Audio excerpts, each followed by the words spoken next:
Hello viewers, welcome और welcome back to the channel Chacharo. So अभी की रीडिंग में हम देख रहे हैं कि आपको इस वक्त में क्या जानना ज़रूरी है। तो चलिए स्टार्ट करते हैं। स्टार्ट करने से पहले व्यूअर्स इस बात का ध्यान रखना है, क्योंकि ये जनरल कलेक्टिव रीडिंग्स होती हैं तो हर एक चीज़ आपसे रेजोनेट हो ज़रूरी नहीं है। आप उतना ही रखिए जितना आपसे रेजोनेट होता है, बाकी को आप लेट गो कर दें। अगर आप कोई गाइडेंस, एडवाइस, आंसर्स सीख कर रहे थे यूनिवर्स से और आप इस रीडिंग से अलाइंड महसूस करते हैं तो ये रीडिंग ज़रूर आपके लिए होगी, ठीक है। अगर आप पर्सनल रीडिंग्स में इंटरेस्टेड हैं तो पर्सनल कंसल्टेशन आप बुक कर सकते हैं। नीचे कॉन्टैक्ट डिटेल दिया है, वहाँ से आप मुझे कॉन्टैक्ट कर सकते हैं। पर्सनल रीडिंग चार्जेबल होती है, इस बात का ध्यान रखना है, ठीक है। And thank you so much for subscribing and liking the videos and sharing. अगर आपने नहीं किया है subscribe, then do consider subscribing the video channel and liking the videos, ठीक है। सो चलिए स्टार्ट करते हैं। पूछते हैं कार्ड से कि आपको इस वक्त में क्या जानना ज़रूरी है, ठीक है। So let's get started. जो भी आपका इशू है उसको दिमाग में ले आइए, अपने प्रॉब्लम को ध्यान में ले आइए, ताकि कार्ड सटीक आंसर दे सकें, ठीक है। ओनली सीधी बात, नो बकवास, नो घुमा फिरा के बात करना, ठीक है। We don't have that much of time to waste, है ना। चलिए स्टार्ट करते हैं, चलिए। तो यूनिवर्स एंजल्स हमें बताएं, यूनिवर्स एंजल्स, नेचर, सब कोई हमें बताएं कि हमारे व्यूअर्स इस वक्त में क्या जानना ज़रूरी है। क्या जानना ज़रूरी है व्यूअर्स, क्या जानना ज़रूरी है। देखिए दो कार्ड्स आए हैं, सॉरी। सो पहला कार्ड है 9 ऑफ सॉर्ड्स, दूसरा है जजमेंट। जो कार्ड आपको ड्रॉ कर रहा है अपनी तरफ उसको सेलेक्ट करें। ज़बरदस्ती सेलेक्ट नहीं करना है, इंट्यूटिवली सेलेक्ट करना है। जो इमेज आपको अट्रैक्ट कर रहा है, आकर्षित कर रहा है, वही आपकी पाइल होगी। This is pile 1, this is pile 2, pile 1, pile 2, okay. चलिए स्टार्ट करते हैं। स्टार्ट कर रहे हैं हम पाइल 1 से। Pile 1, very warm welcome. तो इस वक्त में आपको क्या जानना ज़रूरी है। पाइल 1 आपके लिए कार्ड आया है 9 ऑफ सॉर्ड्स। एक कार्ड और निकालते हैं फिर बताते हैं। 9 of swords, 4 of swords, okay. The lovers, okay. Pile 1 को क्या जानना ज़रूरी है। The hanged man. एक कार्ड यहाँ से निकालेंगे। हमारे पाइल 1 के व्यूअर्स को इस वक्त में क्या जानना ज़रूरी है। पाइल 1 के व्यूअर्स को इस वक्त में क्या जानना ज़रूरी है। पाइल 1 के व्यूअर्स को इस वक्त में क्या जानना ज़रूरी है, ठीक है। 2 of winter and the chariot. देखिए पाइल 1, सबसे पहला कार्ड 9 ऑफ सॉर्ड्स मुझे इंडिकेट करता है कि आप अभी बहुत ज़्यादा ओवर थिंकिंग कर रहे हैं चीज़ों को लेके, ठीक है। पास्ट की चीज़ों को लेके बहुत ज़्यादा ओवर थिंक कर रहे हैं। जो चीज़ शायद अभी नहीं है, जो हो चुकी है, बट जिस चीज़ ने आपका दिल तोड़ा है, जिस चीज़ ने आपको बहुत दुख दिया था, आप उस चीज़ को सोच के बहुत ज़्यादा परेशान हो रहे हैं, बहुत ज़्यादा नेगेटिव हो रहे हैं और डिप्रेस्ड भी हो रहे हैं इस वक्त में, ठीक है। ख़ास तौर से सोने के समय आप सोच के पागल हो जा रहे हैं, ऐसा दिख रहा है मुझे कार्ड्स में, ठीक है। प्रेजेंट सिचुएशन आपकी ख़राब नहीं है, प्रेजेंट सिचुएशन सही है, बट पास्ट के ट्रॉमास, पास्ट के एनर्जी को आप कैरी कर रहे हैं, पास्ट के थॉट्स को आप कैरी कर रहे हैं, पास्ट के ख़राब एक्सपीरियंस को आप कैरी कर रहे हैं, जो आपको रात में सोने नहीं दे रहा है, ओवर थिंकिंग करने पे मजबूर कर रहा है, दिमाग शांत नहीं हो रहा है। ये आपकी ऊर्जा मुझे नज़र आ रही है, ठीक है। सो इस वक्त में आपको ये जानना ज़रूरी है व्यूअर्स कि आपको सरेंडर करने को कहा जा रहा है। आपको जिस भी फोर्स को आप मानते हैं, जिस भी एनर्जी को आप मानते हैं, उन्हें सरेंडर करने को कहा जा रहा है, ठीक है। क्योंकि 4 ऑफ सॉर्ड्स का कार्ड आया है जो मुझे दिखाता है कि आपको इस वक्त में सरेंडर करने की ज़रूरत है। अपने थॉट्स को थोड़ा कम करने की ज़रूरत है। और ये थॉट्स कैसे कम होंगे, जब आप अपनी सिचुएशन को सरेंडर कर देंगे। आप जिस स्टेट में हैं उसको एक्नॉलेज कीजिए, ठीक है। उस स्टेट को एक्नॉलेज करके सरेंडर कीजिए और चिंता ना करने की जगह सॉल्यूशन पे फोकस कीजिए, ओके। बिकॉज़ अगर आप बहुत चिंता में रहेंगे तो एंग्जाइटी क्रिएट होगी, आप पैनिक करेंगे तो उन थॉट्स को आप कम कर सकते हैं सरेंडर करके, बट आप अपने सिचुएशन में सल्यूशन चाहते हैं तो सल्यूशन के लिए आपको सही दिशा में सोचना पड़ेगा, ठीक है। एक लिमिटेड अमाउंट में जितना ज़रूरी है सटीक उस हिसाब से एक तरीके से सोचना पड़ेगा, ओके। इसीलिए कार्ड्स आपको बोल रहे हैं कि चिंता जब हो रही है ना, जहाँ पे पैनिक क्रिएट हो रहा है वहाँ पे सरेंडर करो। सबसे पहले तो अपनी सिचुएशन को एक्नॉलेज करो, भले वो पास्ट का ख़राब से ख़राब एक्सपीरियंस है, सबसे पहले उसको एक्नॉलेज करो। अपनी प्रेजेंट स्टेट से उसको एक्नॉलेज करो, अपनी प्रेजेंट स्टेट को एक्सेप्ट करो, अपनी प्रेजेंट स्टेट में रहकर उस सिचुएशन को देखो, और जहाँ पे आप कुछ नहीं कर सकते हैं वहाँ पे सरेंडर करो, ठीक है। और सरेंडर करने के बाद, क्योंकि सरेंडर करने के बाद आपकी आधी से ज़्यादा चिंता ना 55% चिंता आपकी ऐसे ही ख़त्म हो जाएगी सरेंडर करने पे। तो सरेंडर करने के बाद आप उस सिचुएशन का सल्यूशन चाहते हैं तो सल्यूशन के पॉइंट ऑफ व्यू से अब उस सिचुएशन को देखो, ठीक है, कि प्रेजेंट में रह के अब आप क्या कर सकते हैं उसको सुधारने के लिए। क्योंकि मुझे पॉसिबिलिटी दिखती है कि सिचुएशन सुधरेगी। 4 ऑफ सॉर्ड्स का कार्ड आया है जो मुझे बोलता है कि पॉसिबिलिटी है कि सिचुएशन सुधरेगी, चीज़ें बेहतर होंगी। जो भी पास्ट का ट्रॉमा है, जो एक्सपीरियंस है, अगर आप उस चीज़ को इस समय में एक सॉल्यूशन के नज़र से उसको एनालाइज करेंगे तो आपको उसका सल्यूशन मिलेगा, ठीक है। ऐसा मुझे यूनिवर्स बोल रहे हैं, ठीक है। और आगे इस चीज़ में ना कोई हरकत ज़रूर होगी। जो भी कारण था पास में, उस चीज़ में अगर आप सही तरीके से सोचें तो उसमें कोई ना कोई हरकत आने वाले समय में होगी, ओके। अभी एनर्जी थोड़ी स्टक ज़रूर है, बट आगे आने वाले टाइम में मुझे लगता है कि उस सिचुएशन में, जैसा मैंने बोला ना, कि कोई हलचल होने वाली है, ओके। नेक्स्ट कार्ड आया है लवर्स का, दी हैंगमैन का, ओके। अब यहाँ पे आपको बोला जा रहा है कि जैसे मैंने बोला ना कि सल्यूशन ओरिएंटेड होकर आपको सिचुएशन को देखना है, और सल्यूशन ओरिएंटेड होने के लिए आपको अपना नज़रिया थोड़ा चेंज करने की ज़रूरत है। आप उस पैनिक स्टेट में रह के आप सल्यूशन नहीं ढूंढ सकते, तो पैनिक स्टेट से दूर हटने के लिए सरेंडर कीजिए और फिर एनालिसिस करके उसका सल्यूशन ढूंढने के लिए आपको अपना नज़रिया बदलने की ज़रूरत है, ठीक है। नज़रिया बदलने की ज़रूरत है। अब नज़रिया कैसे बदलेंगे,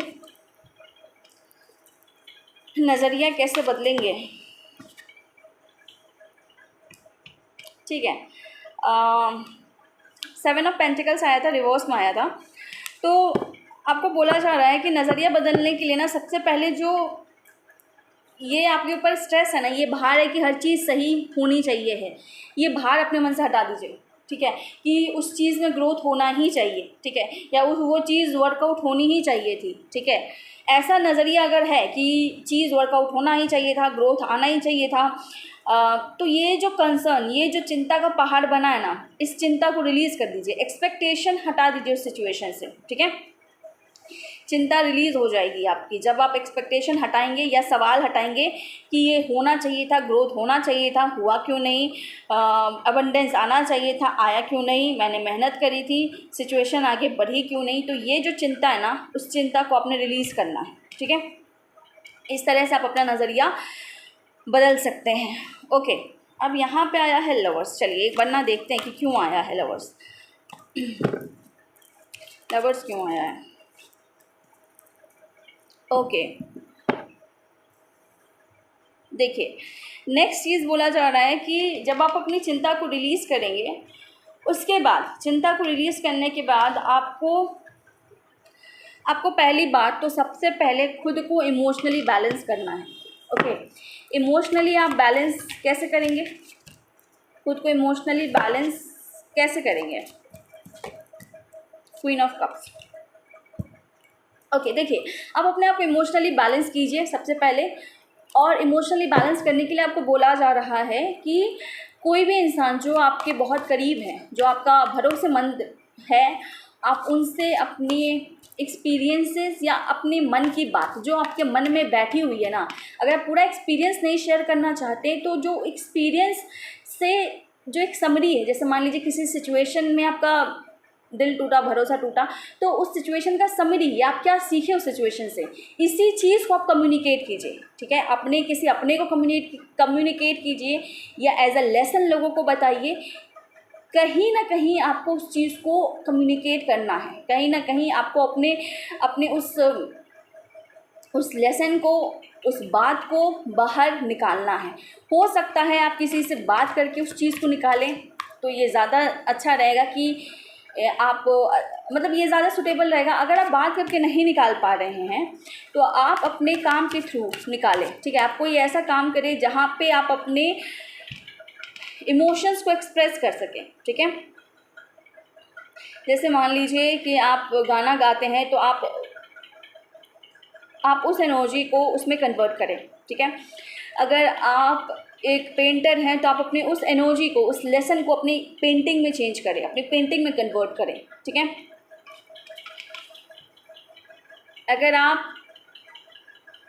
आपके पास कोई स्टेज है जहाँ पे आप लोगों को बता सकते हैं सही गलत, तो वहाँ पे लोगों को सीख दीजिए, ठीक है। फॉर एग्ज़ाम्पल मान लीजिए आपको कोई टीचर ही है, ठीक है, और आप अपना जो काम कर रहे हैं, तो जो आपको लगता है आपके बड़े लेसन्स हैं उनको आप बच्चों को सिखाएं, ठीक है। अब ऐसा नहीं है कि बच्चों को अपनी ज़िंदगी की कहानी नहीं बतानी, बच्चों को सही लेसन डिलीवर करना है। जो सही लेसन आप सीख पाए हैं अपने जीवन में उसको डिलीवर करना है। और ऐसा नहीं है कि आपने थोपना है किसी के ऊपर इस चीज़ को। अगर आप मान लीजिए किसी फ्रेंड से बता पा रहे हैं तो उसको आप आराम से बता सकते हैं। बट कई बार क्या होता है ना कि कोई इंसान किसी को समझा रहा है, जैसे मान लीजिए कोई टीचर है वो अपने स्टूडेंट को बता रहे हैं, तो वो उनका क्या रहता है ना कि लोग थोपने लगते हैं चीज़ों को। आपने थोपना नहीं है, आपने बस एक पर्सपेक्टिव दिखाना है कि चीज़ें ऐसे भी होती हैं, तो इस चीज़ को भी ध्यान में रखना चाहिए है, ठीक है। क्योंकि कहीं ना कहीं आगे जाकर अगर उनको ये पर्सपेक्टिव पता होगा कि ये इस तरीके से भी चीज़ें होती हैं, तो ये उनके लिए हेल्पफुल होगा, ये उनको हेल्प करेगा, ओके। तो ये मैंने आपको बताया है कि जिस तरीके से आप खुद को एक्सप्रेस कर सकें, क्योंकि आपका एक्सप्रेस करना आपके अंदर हीलिंग कर देगा, ठीक है। आपका जो ट्रॉमेटाइज पार्ट है ना, वो अपने आप इमोशनली हील होने लगेगा, ठीक है। जैसे हमने बोला ना कि आपको इमोशनली हील होने की ज़रूरत है, तो हीलिंग कैसे आएगी? जब आप बात करेंगे। आप बात अपने दोस्त से कर सकते हैं, किसी भरोसेमंद इंसान से कर सकते हैं। बात नहीं कर सकते तो अलग अलग तरह से एनर्जी को चैनल कर सकते हैं। अगर आपके पास कोई स्टेज है जहाँ पे आप लोगों को मार्गदर्शन देते हैं, एज अ गाइड काम करते हैं, तो वहाँ पे सही गलत की पहचान करवा सकते हैं, ठीक है। ओके ओके, ठीक है। अगर कोई आपका सोलमेट है आप उनसे भी शेयर कर सकते हैं, ओके। सो जब आप ऐसा करेंगे, जब आप इमोशनली स्टेबल होंगे व्यूअर्स, तब आप अपनी ज़िंदगी में हर दिशा से प्यार आकर्षित करेंगे, ठीक है। द लवर्स का कार्ड और 2 ऑफ कप्स का कार्ड।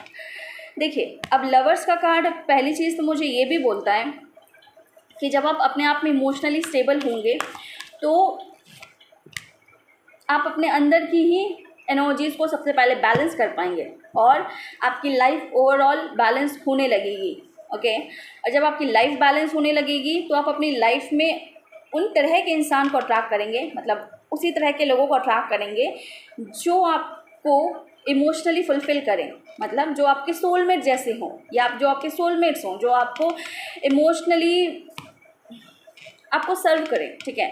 ऐसा नहीं है कि आप ही बस उस इंसान के लिए किए जा रहे हैं, नहीं, वो इंसान भी आपके लिए उतना ही करे और एक इमोशनल सपोर्ट प्रोवाइड करे, ठीक है। तो ये चीज़ आप तब आकर्षित कर पाएंगे, okay. I hope I am clear, okay. इसके बाद आया है द सन का कार्ड। द सन का कार्ड दिखाता है ना कि जैसे ये बैलेंस हो गया आपके लिए, आपके इमोशंस बैलेंस हो गए, इमोशनली आपकी लाइफ बैलेंस हो गई, आप आकर्षित कर पाएंगे अपने पूरी लाइफ में एक पॉजिटिव चेंज। आप अपनी पूरी लाइफ में पॉजिटिविटी आकर्षित कर पाएंगे और ऐसा महसूस करेंगे कि ज़िंदगी कितनी हल्की है या कितना लाइट है, कितना हर चीज़ कितना खूबसूरत है, और आप अपने आप को जीता हुआ महसूस करेंगे, ठीक है। आप अपने आप को बहुत काबिल महसूस करेंगे। आपको ऐसा लगेगा कि कुछ भी आपके लिए नामुमकिन नहीं है। एक होता है ना कि इंसान खुल के जीवन जी पाए, वो आप तभी कर पाएंगे, ठीक है। सो अगर मैं समराइज़ कर दूँ आपके लिए पाइल 1, आपके लिए कार्ड से ही बोल रहे हैं कि फर्स्ट ऑफ ऑल आपको एक्नॉलेज करना है अपने प्रेजेंट सिचुएशन में रह के, अपने पास्ट को एक्सेप्ट करना है, अपने प्रेजेंट सिचुएशन को थोपना नहीं है, देखना है, एक्नॉलेज करना है, ठीक है। और सरेंडर कीजिए जो आपके बस का नहीं है, और सरेंडर करने के बाद सॉल्यूशन के पॉइंट ऑफ व्यू से आपने उस चीज़ का आपको उस चीज़ की एनालिसिस करनी है या उसको एनालाइज करना है। पता नहीं क्या है, आज एनालिसिस में अटक जा रहे हैं हम, ठीक है, समझ गए। उसके बाद क्या बोला जा रहा है कि ये आप कैसे कर पाएंगे। सो आपको अपना परसेप्शन चेंज करना है। परसेप्शन चेंज करने के बाद आपको अपने इमोशंस को, अपने स्टक इमोशंस को रिलीज़ करना है, ठीक है, जिससे कि आप इमोशनली हील हो सकें एंड आप अपने लाइफ में अपने सोलमेट्स को अट्रैक्ट कर सकें और आप पॉजिटिविटी ओवरऑल अट्रैक्ट कर सकें। सो या पाइल 1 ये आपकी रीडिंग आपसे मैच करे तो मुझे ज़रूर बताइएगा कितना पसंद आपसे मैच हुआ। और अगर आप पर्सनल रीडिंग में इंटरेस्टेड है, कॉन्टैक्ट कर लीजिए, डिस्क्रिप्शन में मिल जाएगा। तो आज आपके लिए पाइल 1 इतना ही, मिलता है आपसे अगली रीडिंग में। अच्छा नहीं, रुकिए, 2 कार्ड इधर भी हैं, 2 of winter and the chariot. 2 of winter and chariot क्या दिखाता है कि आप किसी चीज़ को लेकर ना डिसीजन नहीं ले पा रहे हैं, ठीक है। अब ये चीज़ ऐसी भी हो सकती है कि पास्ट में जो हुआ ना, और अब आप जहाँ पे हैं करंट स्टेट, उसमें बैलेंस नहीं आ पा रहा क्योंकि आपने पास्ट को रिलीज़ नहीं करा है, ठीक है। तो पास्ट को रिलीज़ करने के लिए चैरियट का कार्ड आया है जो बोल रहा है, जो मैंने आपको इतना लंबा चौड़ा गाइडेंस दिया ना, वही बोल रहा है चैरियट कि सक्सेस आएगा जब आप अपने आप में बैलेंस हो जाएंगे, ठीक है। सक्सेस दूर नहीं है, आपको बैलेंस क्रिएट करना पड़ेगा, ठीक है। अगर आप बैलेंस क्रिएट करते हैं तो द सन आ रहा है, और इससे ज़्यादा क्या चाहिए। सन की परिक्रमा करते हैं भैया सारे प्लैनेट, इससे ज़्यादा आपको क्या चाहिए बताइए, है ना। सफ़ेद घोड़ा है, सन है, जीत का झंडा लहरा रहे हैं, और क्या चाहिए जीवन से। बच्चे से सजी रहे हैं, लॉयल्टी मिल रही है, रॉयल्टी लॉयल्टी दोनों मिल रही है, ठीक है। सो आप इस रीडिंग को क्लेम कर सकते हैं अगर क्लेम करना चाहें। और अगर आपसे मैच हो रहा है then do let me know in the comment section कितना % आपसे रेजोनेट हो रहा है, ठीक है। सो या पाइल 1 आज आपके लिए इतना ही, मिलता है आपसे अगली रीडिंग में। तो टेक केयर, बाय बाय। तो चलिए चलते हैं पाइल 2 की तरफ। 1 सेकेंड।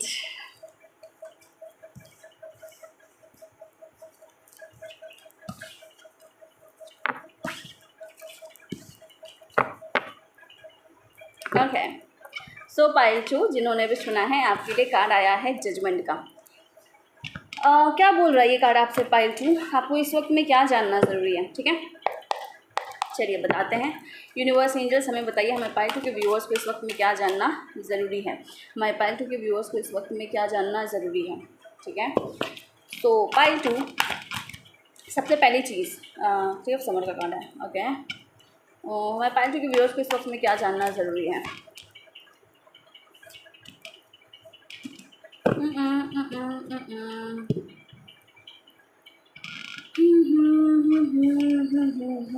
जिंदगी कि हमसे कह रही है जिंदगी। मैं पाइल 2 के व्यूअर्स को क्या जानना ज़रूरी है। King of summer, king of summer. हमारे पाइल 2 के व्यूअर्स को क्या जानना ज़रूरी है। हमारे पाइल 2 के व्यूअर्स को क्या जानना ज़रूरी है।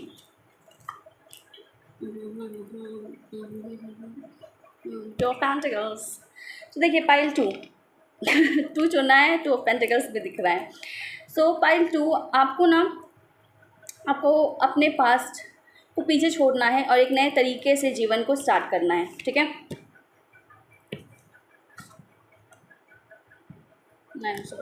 आपको अपने पास्ट को पीछे छोड़ना है और नए तरीके से जीवन को स्टार्ट करना है। आप अपने लाइफ में एक फ्रेश स्टार्ट चाह रहे हो सकते हैं, न्यू स्टार्ट चाह रहे हो सकते हैं, ओके। और इसके लिए आप जो हैं बहुत ज़्यादा प्रे कर रहे हैं यूनिवर्स से या अपने भगवान से, एंजल से, कि आप अपनी लाइफ में दोबारा से एक फ्रेश स्टार्ट कर सकें, एक रीस्टार्ट कर सकें, जहाँ पे आप अपने आप को लाइवली महसूस करें, एक अपने आप को एक मरा हुआ इंसान ना समझे या मरे हुए इंसान की तरह महसूस ना करें, ठीक है। आपको पास्ट एक्सपीरियंसेस ऐसे रहे हैं कि you are done with that, ठीक है। सो इट्स टाइम, ये समय है कि अपने पास्ट को छोड़ें, ठीक है, और न्यू लाइफ साइकिल में या न्यू फेज़ में एंटर करें, ओके। और अगर आप एक गुहार लगा रहे हैं यूनिवर्स से, तो यूनिवर्स बोल रहा है कि ठीक है, मैं जो हूँ अब जवाब देने आ गया हूँ, तो अब मैं तुम्हारे लिए लेके आया हूँ, मैंने तुम्हारी प्रार्थना सुन ली है, मैं तुम्हारे लिए लेके आया हूँ किंग ऑफ समर, ठीक है। किंग ऑफ समर क्या बोल रहा है? किंग ऑफ समर यहाँ पे व्यूअर्स ये बोल रहा है कि आप जो है ना अपनी स्थिति से बाहर निकलने वाले हैं। आप अपने इस सफरिंग वाली स्थिति से बाहर निकल रहे हैं, अपनी पास्ट की साइकिल को एंड करके दूसरी साइकिल में एंटर कर रहे हैं।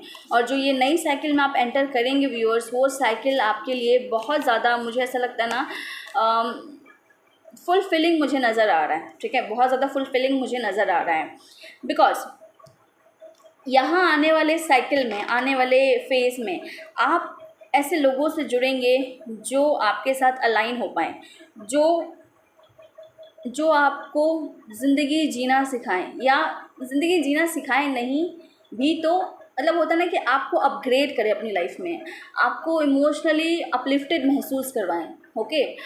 जैसे होता है ना कि हम जब बहुत नियर डियर फ्रेंड्स के साथ रहते हैं तो हम कैसा चीयरफुल महसूस करते हैं, तो आपकी लाइफ में भी कुछ ऐसा साइकिल स्टार्ट होने वाला है जहाँ पे आप अपने उस पास्ट डार्क एनर्जी को छोड़ के आप नई ऊर्जा में जाएंगे। और ये ऊर्जा कहीं ना कहीं ईश्वर की तरफ से एक वरदान मान लीजिए कि आपकी सफरिंग को देख के, आपकी गुहार को सुन के यूनिवर्स आपकी तरफ ऐसी एनर्जी भेज रहा है, ऐसे इंसान को भेज रहा है जो आपको वापस से इमोशनली अपलिफ्ट करे, जो आपको वापस से एक इमोशनल वार्मथ दे, ओके। हो सकता है यहाँ पे कुछ पुराने दोस्त आपके साथ जुड़ जाएं या कुछ नए बहुत अच्छे दोस्त आपके बन जाएं, जहाँ पे आप लाइट फील कर रहे हैं, इमोशनली फुलफिल्ड फील कर रहे हैं, ठीक है। आपका मन होगा सेलिब्रेट करने का, आप अपने आप में इतने बिजी रहने वाले हैं, आप अपने आप में हर वक्त में एक हैप्पीनेस महसूस करने वाले हैं, ठीक है, ओके। और ये जो कोल्ड फेज था जहाँ पे आप या तो अकेले थे या तो आप सेपरेशन में थे किसी के साथ, जिस कारण से आप इमोशनली कोल्ड हो गए थे ना, ये चीज़ आपकी लाइफ से जा रही है, ये कोल्डनेस आपकी लाइफ से हट रहा है। ये इमोशनल कोल्डनेस जो आप अपनी लाइफ में आप खुद लेके आए थे, क्योंकि सिचुएशंस ने आपको ऐसा बना दिया था, ठीक है, खुद लेके आए थे इन द सेंस कि इमोशनली आप कट ऑफ हो गए थे सिचुएशंस के कारण, एक्सपीरियंसेस के कारण। तो आपको ये जानना ज़रूरी है कि आपकी लाइफ में वो इमोशनल वार्मथ आ रहा है, ठीक है, एक इमोशनल अपलिफ्टमेंट आ रहा है, जहाँ पे आप नए लोगों से जुड़ रहे हैं, पुराने दोस्तों से जुड़ रहे हैं, कोई एक ऐसा इंसान या एक रोमांटिक पार्टनर कुछ लोगों की लाइफ में आ सकता है जो आपको दोबारा से वो इमोशनल फुलफिलमेंट महसूस करवाए, ठीक है। अदर देन दिस क्या बोल रहा है कार्ड्स, मतलब क्या बोल रहे हैं कार्ड्स कि आपको एक भरोसा रखने की भी ज़रूरत है कि आप पावरलेस नहीं हैं। आपकी जो भी स्थिति रही है आप उसमें पावरलेस नहीं थे, आपने अपना बेस्ट दिया है और आप अपने सेल्फ कॉन्फिडेंस के साथ किसी भी सिचुएशन को ओवरकम कर सकते हैं, ओके।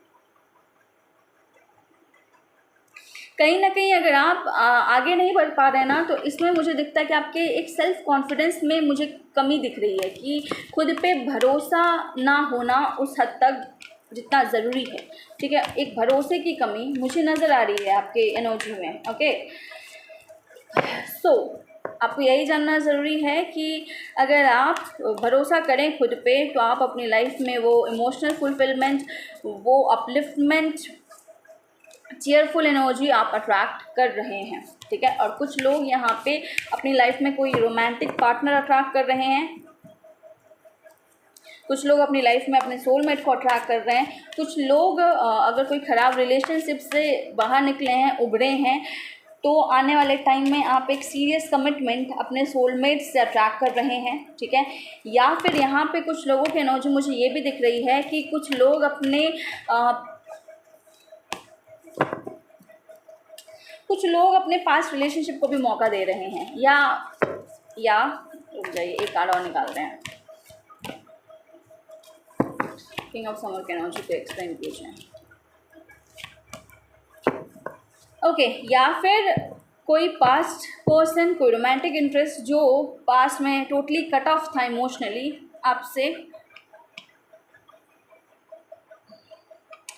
या तो वो इंसान इमोशनली कट ऑफ था, या तो वो इंसान जो है अपने इमोशंस की आवाज़ नहीं सुनता था और बाहर की दुनिया की आवाज़ ज़्यादा सुनता था। ऐसा कोई इंसान अगर आपकी लाइफ में था पास्ट में, और आपका उसके साथ एक स्ट्रॉन्ग कनेक्शन है, एक स्ट्रॉन्ग पैशनेट कनेक्शन है, तो वो कनेक्शन दोबारा जुड़ सकता है यहाँ पे कुछ लोगों के लिए, ठीक है।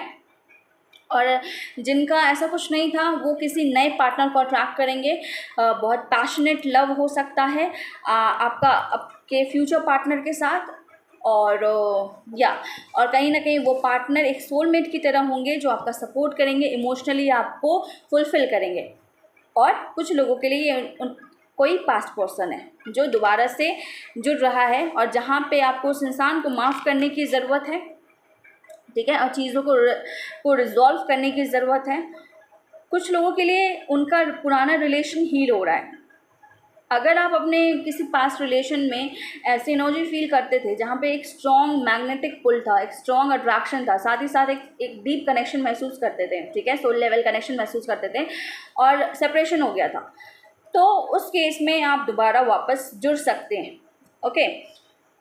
बट यहाँ पे इशू क्या होगा कि आपको पुरानी चीज़ों को कहीं ना कहीं माफ़ करना होगा, भूलना होगा, लेट गो करना होगा, और अपने प्रॉब्लम्स का सल्यूशन निकाल के, साझा होता है ना, बातों को साझा करके आपस में सुलह करके आगे बढ़ना होगा, एक बैलेंस बना के आगे बढ़ना होगा, जो कि बहुत आसान नहीं होगा, बट अगर आप चाहें तो आप ये कर सकते हैं, ठीक है।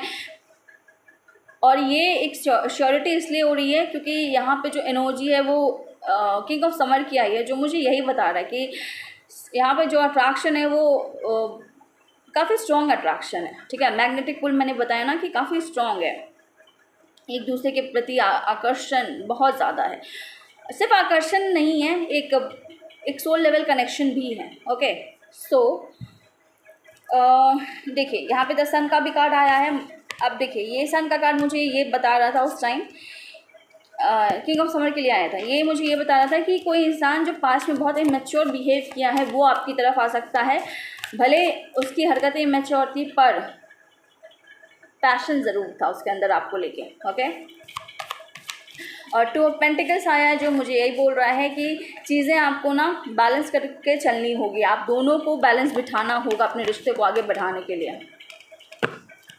इधर 9 ऑफ सॉर्ड्स आया था जो यही दिखा रहा है कि अपने उस कोल्ड एनर्जी से आप बाहर आ रहे हैं। और कुछ लोग यहाँ पे अपने पार्टनर के साथ साथ बहुत, एक होता है सोल फैमिली अट्रैक्ट कर रहे हैं, या सोलफुल फ्रेंड्स अट्रैक्ट कर रहे हैं, या ऐसे फ्रेंड्स जो आपसे अलाइंड है और आपको अपलिफ्टेड महसूस कराएं, ऐसे रिश्ते आप अट्रैक्ट कर रहे हैं अपनी लाइफ में, ऐसे लोग अट्रैक्ट कर रहे हैं अपनी लाइफ में। या हायरोफेंट का कार्ड आया है।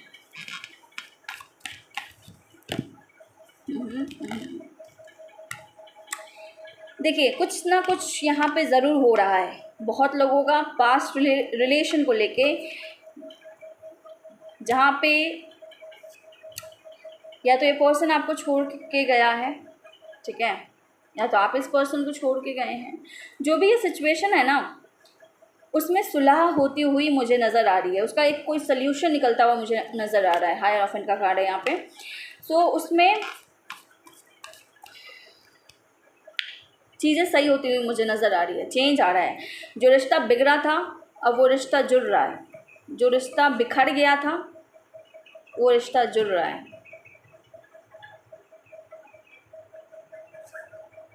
बिखरा क्यों था? बिखरा इसलिए था कि इमोशनल कनेक्ट नहीं था। यहाँ पे कोई एक पर्सन बहुत ज़्यादा मीन हो सकता है, ठीक है, जिस कारण से रिश्ता जो है आपका ब्रेक हो गया। क्योंकि बोले ना कि भावनात्मक जुड़ाव नहीं था, बस सिचुएशन के हिसाब से वो इंसान आपसे जुड़ा था, उसका काम हुआ या उसे जो चाहिए था उसके बाद that person walked away from your life, उसके बाद वो इंसान आपके जीवन से चला गया और वो बहुत ज़्यादा इमोशनली कोल्ड एक्ट उसने करा है, मतलब कोई सिंपैथी नहीं, कोई एक होता ना कि आप किसी की लाइफ से जा भी रहे हैं तो आप एक सिंपैथी रखें उस चीज़ को लेके कि आपने उसे छोड़ दिया या चीज़ें ख़राब हो गई, नहीं, ये बिल्कुल कोल्ड पर्सन, कुछ महसूस ही नहीं होता इसे, उस टाइप का पर्सन, उस चीज़ में मुझे रेजोल्यूशन आता हुआ दिख रहा है, ठीक है। बिकॉज ये इंसान अगर कोई पास्ट का है ना तो ये अब आपके लिए वो इमोशनल कनेक्ट महसूस कर पा रहा है। टेम्परेंस का कार्ड है, चीज़ें बैलेंस करना चाहता है, सुधारना चाहता है, पहले बिगाड़ा है अब सुधारना चाहता है, ठीक है। और जिनके लिए पास्ट पर्सन नहीं है तो मुझे यही दिख रहा है कि आपके लिए कोई नया इंसान आ रहा है। अगर आपके पास्ट के एक्सपीरियंसेस ख़राब हुए हैं जिस कारण से आप बहुत कोल्ड हो गए इमोशनली, तो दोबारा आपको एक इमोशनल कंटेनमेंट देने के लिए आपकी लाइफ में ऐसी एनर्जी अट्रैक्ट होने वाली है, ओके। सो या 6 ऑफ वैंड्स, आप इमोशनली कंटेनमेंट में जा रहे हैं, ठीक है, संतुष्ट होते हुए नज़र आ रहे हैं, इमोशनली फुलफिल्ड हो रहे हैं और ओवरऑल ये फुलफिलमेंट आपको ना पर्सनल ग्रोथ की तरफ लेके जाएगा। 6 ऑफ वैंड्स। सो या पाइल 2, ये है आपकी रीडिंग, आपसे कितनी रेजोनेट हो रही है मुझे ज़रूर बताइएगा। अगर आप पर्सनल रीडिंग में इंटरेस्टेड है, कॉन्टैक्ट डिटेल नीचे डिस्क्रिप्शन में मिल जाएगा, आप वहाँ से मुझे कॉन्टैक्ट कर सकते हैं। सो या आज की रीडिंग में पाइल 2 इतना ही, मिलते हैं आपसे अगली रीडिंग में। देखिए पाइल 2 नंबर 2 ही इंडिकेट कर रहा है ना कि आपकी इमोशनल लाइफ बैलेंस हो रही है, ओके। आप रिसीव करने वाले हैं, आप प्यार रिसीव करने वाले हैं, आप इमोशंस रिसीव करने वाले हैं, ओके। और इस बार आपको कोई बहुत ज़्यादा वर्क नहीं करना है अपने बोलते हैं ना कि अपनी लाइफ में फुलफिलमेंट पाने के लिए आपको ना कोई बहुत मेहनत नहीं करनी है, बस आपको बस रिसीव करना है इस बार। जैसे है ना चांद क्या करता है, सूरज की रोशनी रिसीव करता है और शाइन करता है। तो अभी आप जिस फेज़ में जाने वाले हैं वो रिसीविंग फेज़ होगा, जहाँ पे आप लोगों से प्यार रिसीव करेंगे और फिर शाइन करेंगे, अपनी लाइफ में शाइन करेंगे, क्योंकि आप फुलफिल्ड एंड कंटेंटेड होंगे। या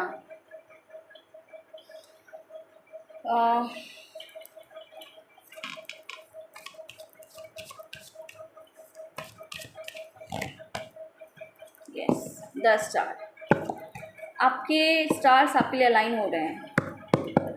आप इमोशनली कंटेनमेंट के बाद मैंने बताया ना कि आप अपनी पर्सनल लाइफ में ग्रो करेंगे, सक्सेस की तरफ जाएंगे और एक टाइम बाद मुझे ऐसा दिखता है कि आप जो भी स्टार्स हैं, प्लैनेट्स हैं, वो आपके लिए अलाइन होंगे और आपके लिए वो टाइम लेके आएंगे जहाँ पे आप अल्टीमेट ग्रोथ, सक्सेस देख पाएंगे, ठीक है। यस, ओके पाइल 2, ये है आपकी रीडिंग। एक चीज़ का ध्यान रखिएगा कि अपने कर्म सही रखिएगा, ठीक है, अपने कर्म सही रखिएगा। सो या दैट्स ऑल पाइल 2। सो या मिलते हैं अगली रीडिंग में, चल टेक केयर, बाय बाय।